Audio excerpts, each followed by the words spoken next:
态。所以其实呼吸是我在强调睡眠里面，像许医师讲的，其实是呼吸里面最重要的。那很简单，你就听自己这个叫风门，我们呼吸的这个孔叫风门。那你会打呼的人，或是会打鼾的人，你就去买一个这个打呼贴纸。那这是病人跟我反映，他睡得特别好，所以你可以用一个打呼贴纸，然后就注意这个吸气，然后慢慢吐气，那也不用数，也不用腹式呼吸。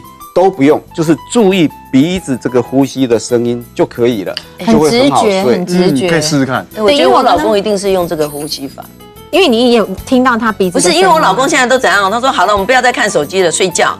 然后他就把眼罩戴起来，然后他就在旁，然后我就听他很大声的在那边呼吸，我就没理他，你知道吗？然后他一下就睡着了。哇哦！那你下次可以试试看。那他有没有要告诉我啊？